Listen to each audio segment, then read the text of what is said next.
Welcome back, angels, to About Shadows and Sunshine. I'm your host, Vanessa, and this is a new episode of my new project, UNHIDDEN. Today I wanted to discuss the journal questions from the last episode. I think that it is very important that we open up in this one, and I really want to hear your thoughts, and I want you to heal together with me.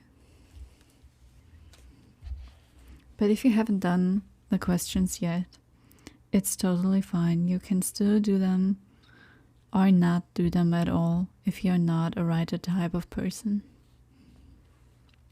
And the first question was about a time when you abandoned yourself. And I believe I had a lot of times in my childhood when I felt abandoned, not only by myself, but also by my parents. And there was a time when I abandoned myself as a teenager. I was very young still, and I also had problems with self-harm and panic attacks. And it's not really easy for me to say this all today because I don't know, it just feels hard. There is this type of heaviness at the moment, and I don't know, I don't seem to shake it off. But back then I wasn't in a good mental position, so I never really felt enough as a kid. I never really felt seen for the person I was. And there were so many moments where I couldn't speak up for myself because the other person was an adult. So I don't really have the power to speak up for myself.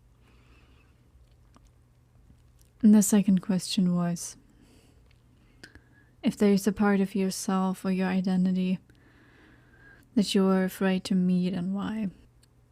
It's also that I never felt seen for my sexuality or for parts of myself that seemed not normal. Let me say it like that. And it scared me, and it made me feel sad that the people around me couldn't accept me how I was. So I hid myself and I tried to fit in, but you can't change facts about yourself, you know. You cannot change a part of yourself that is you, that defines you. And I wanted to accept myself so badly. I wanted them to see me. I wanted them to love me. And it made me feel weak that I was never really accepted. And I feel like many young people are feeling the same way. Like that their parents cannot really see them for how they are, or that they cannot accept their dreams, that they are telling them, no, you cannot do this. This is wrong. But who are you to decide? Who are you to decide for real? Question number 3. How can you accept this part, and how can you express it? I wrote down patience with love and kindness, opening up my heart to myself, how I can express it in the way I wear clothes, like colors and everything, in the words I speak, in the art I create. I can also feel my feelings through songs.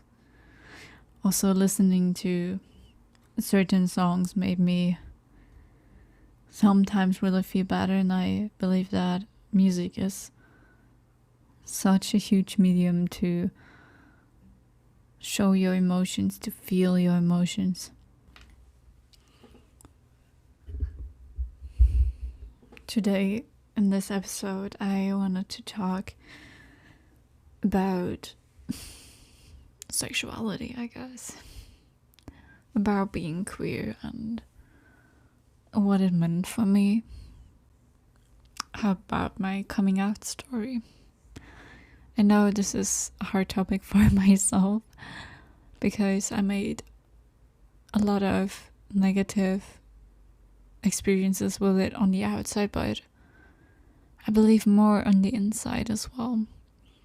And I believe that so many people should be talking about this, but we all just got so silent about it. And I think that we are making steps back at the moment when it comes to fighting for our rights, especially when we look to USA or different countries where we see that laws are getting changed and that people are getting killed just for being gay.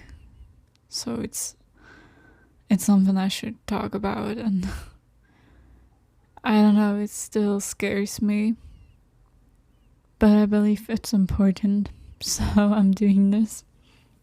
When did I start to feel different? Was there even a time when I did question myself?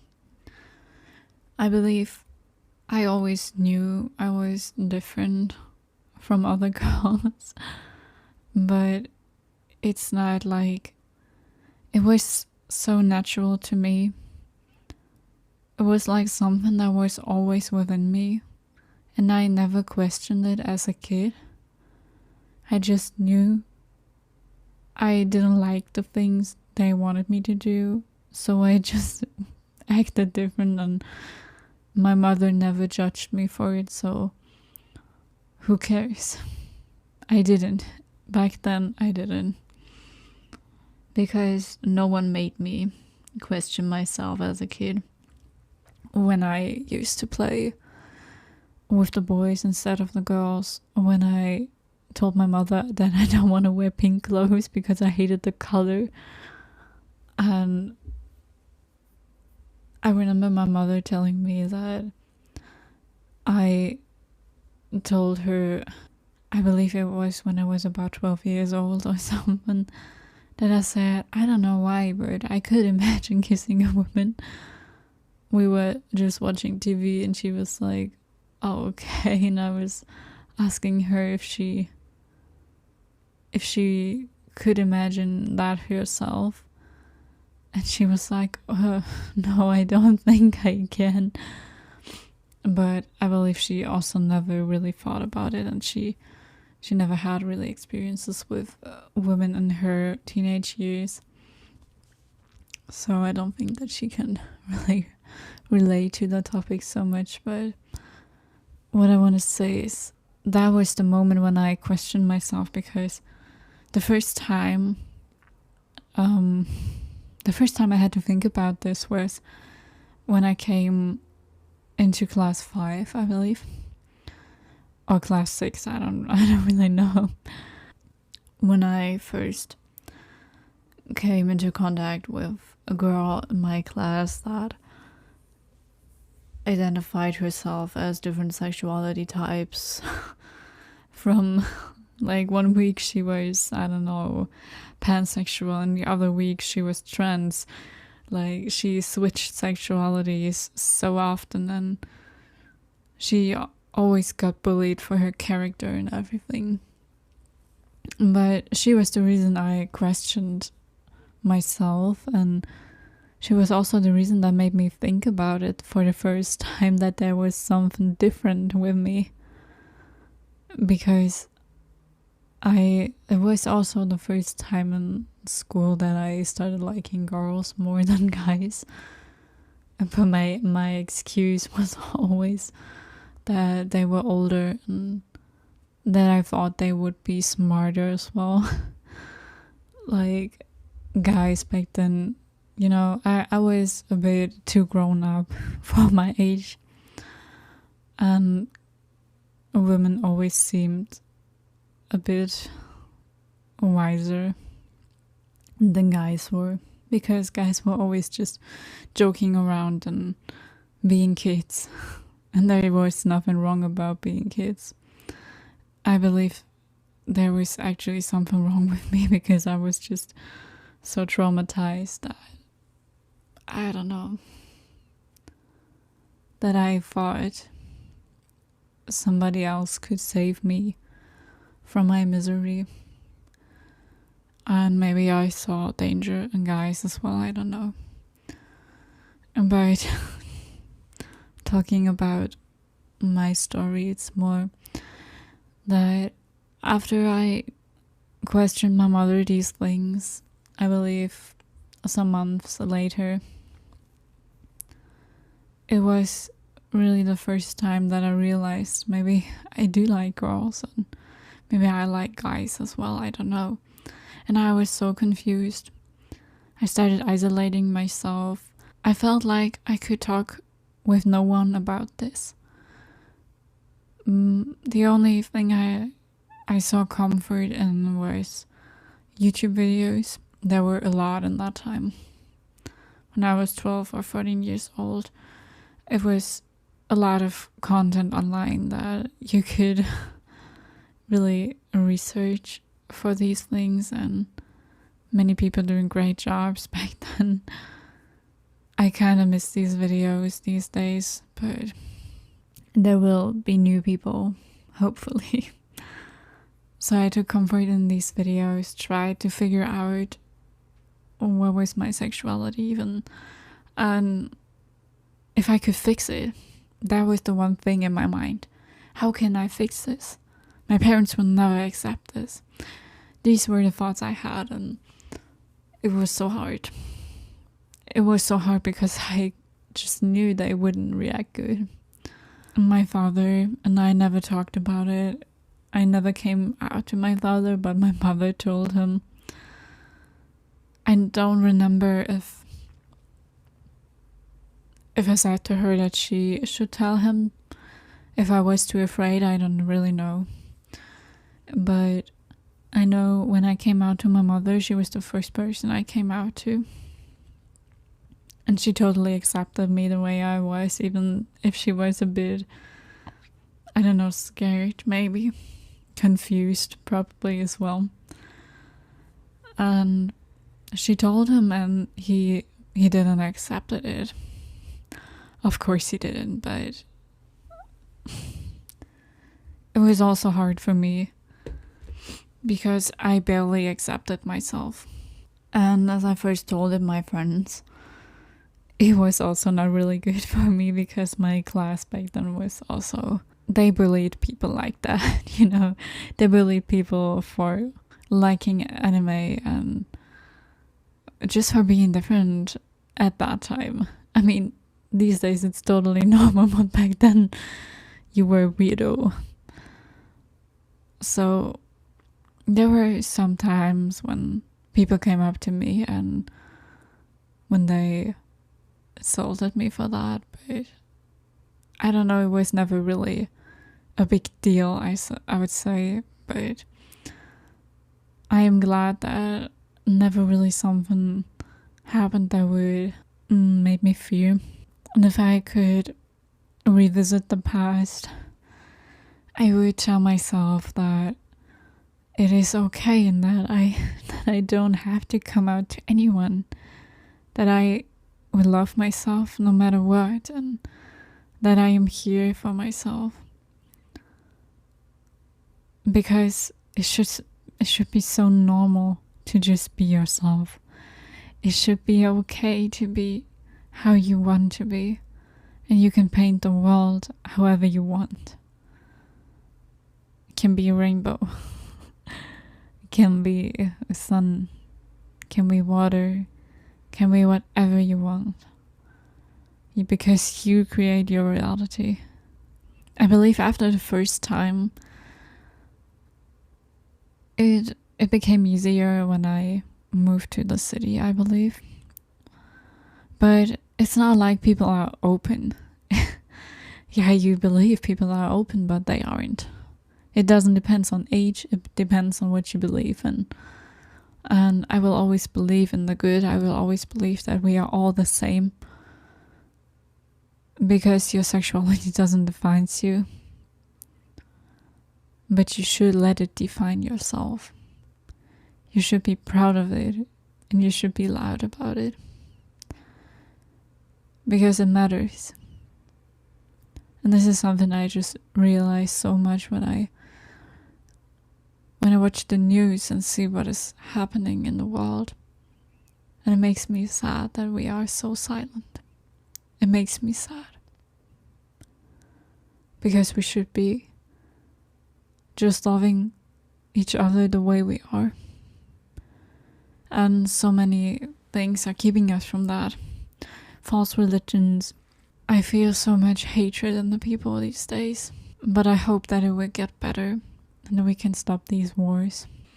But coming back to the topic, all I want to say is I tried my whole life to be the person my family likes.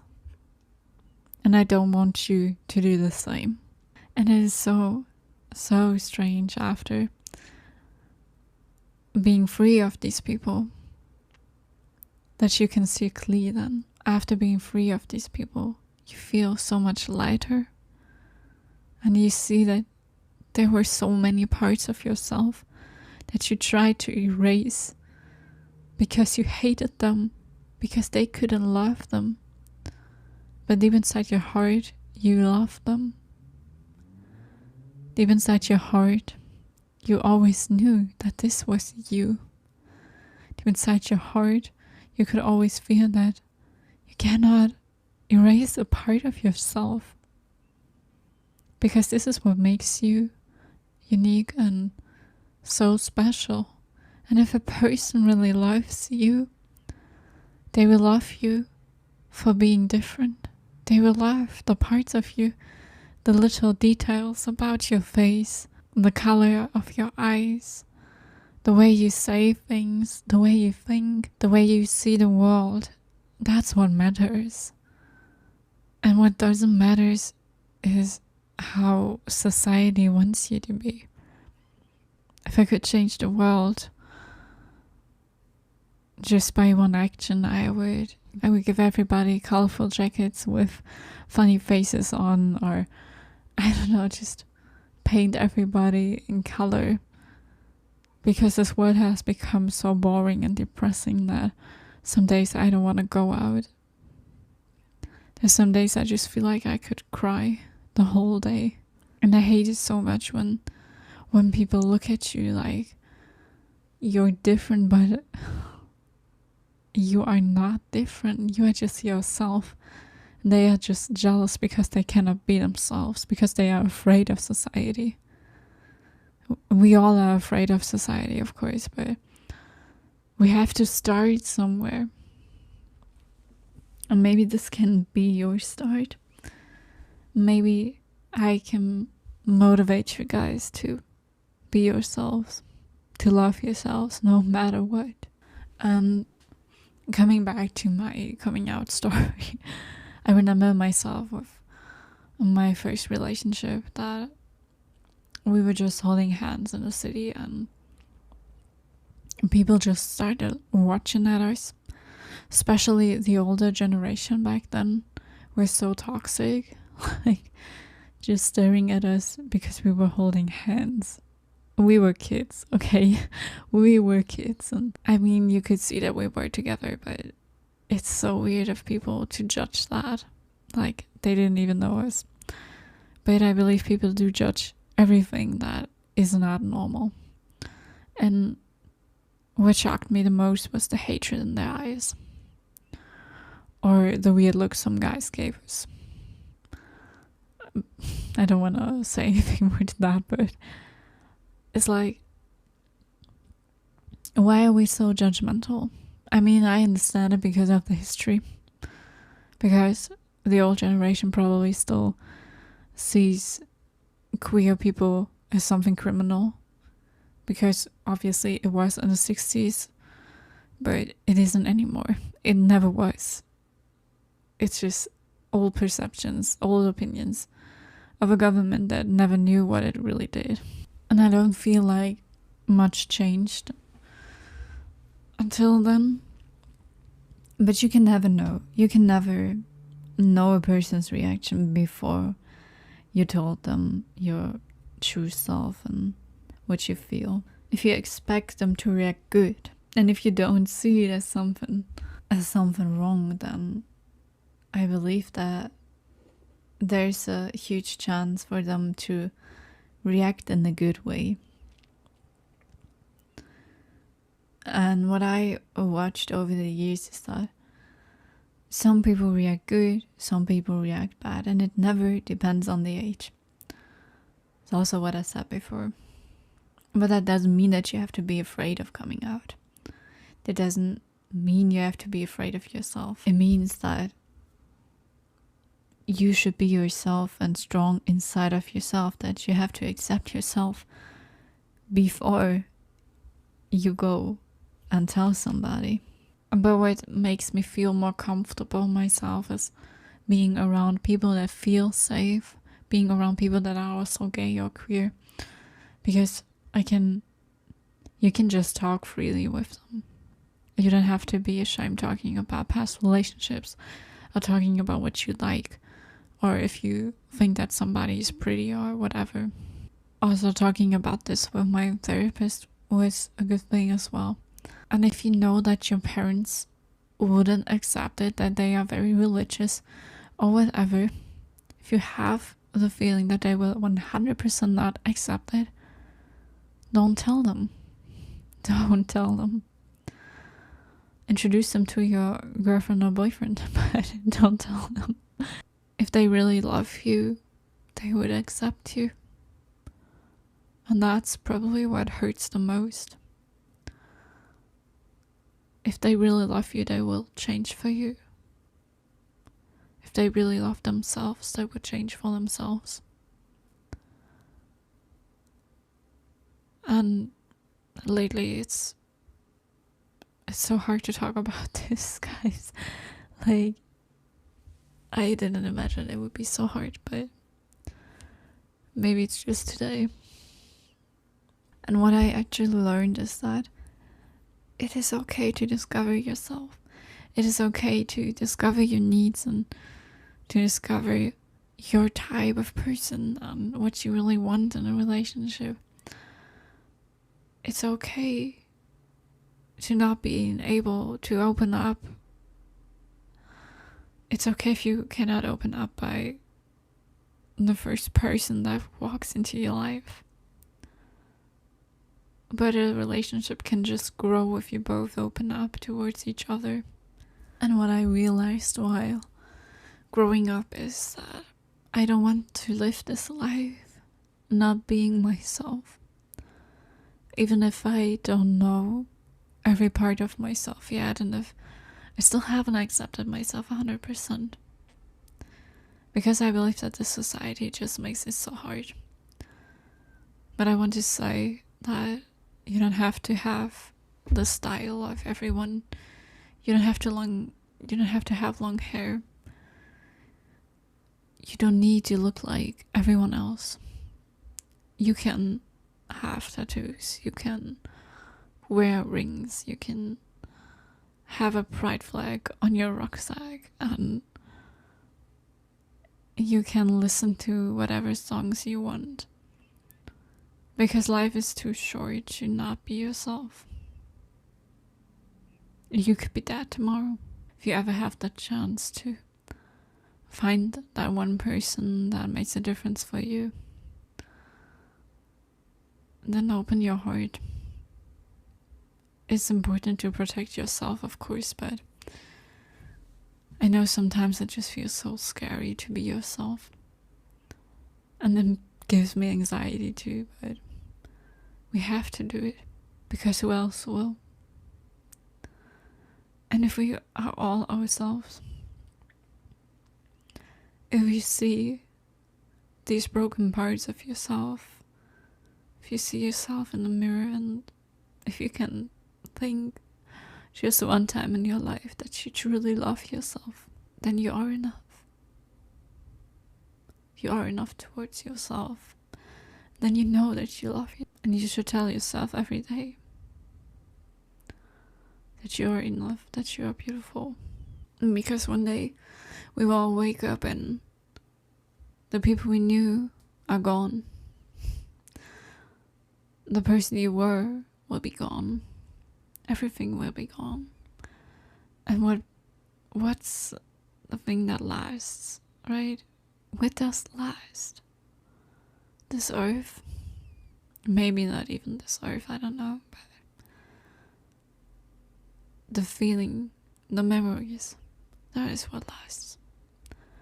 The memories you made with these people, the feelings you had in your life, even if it was pain.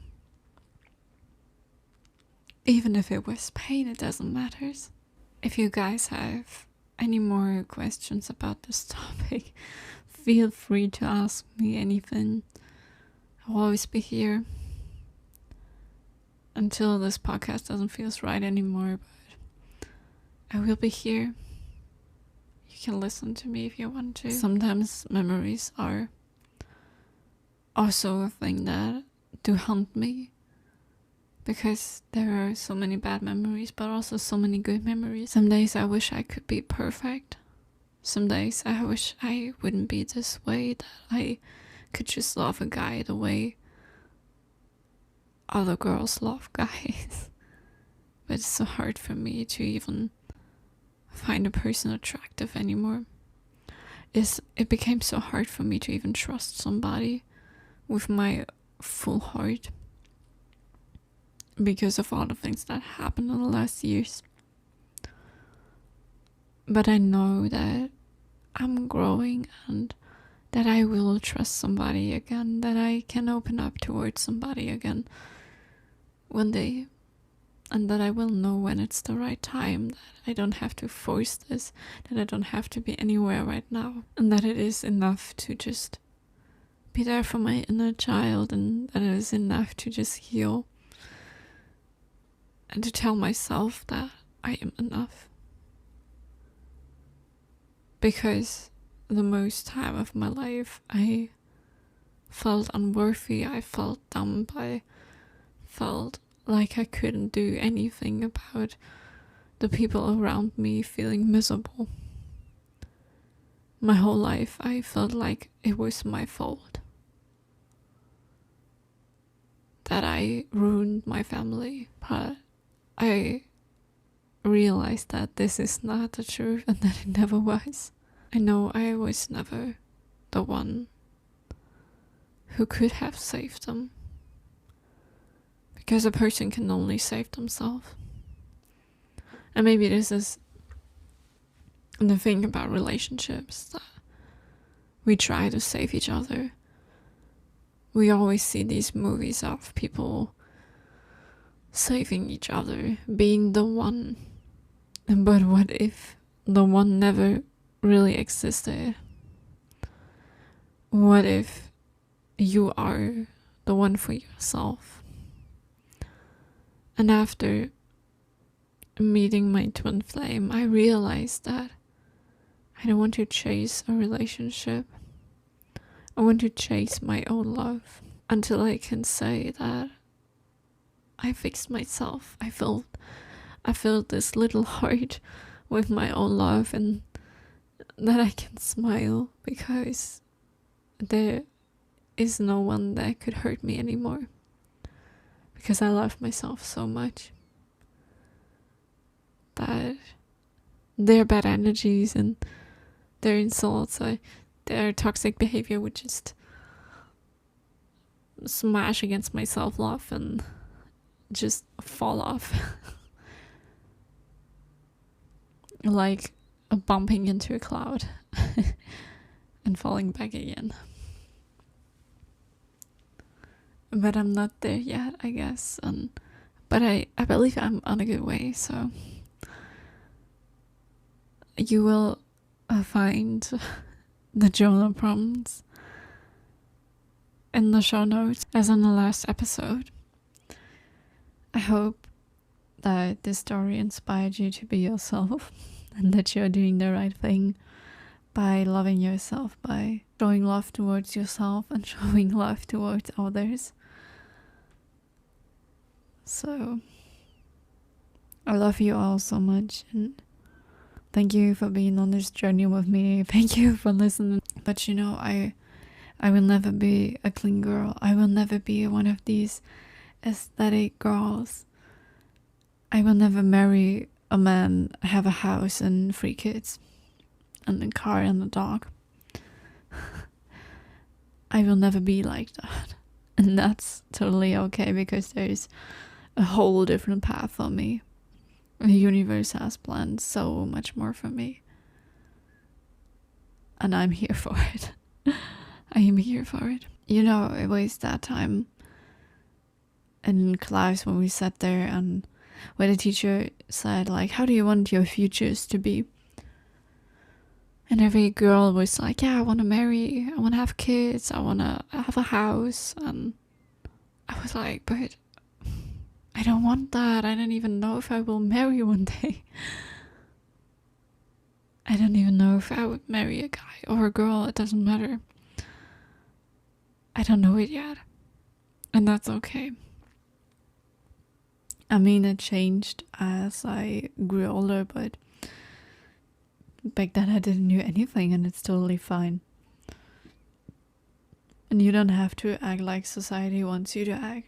You don't have to fit into these standard picture of a perfect family.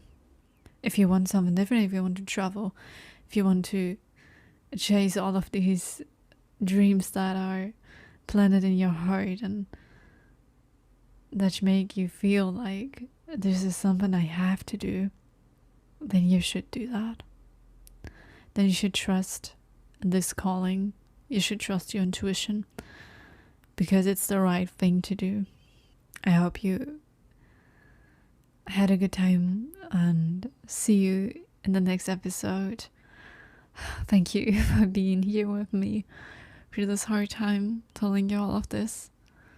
I love you guys. Bye bye.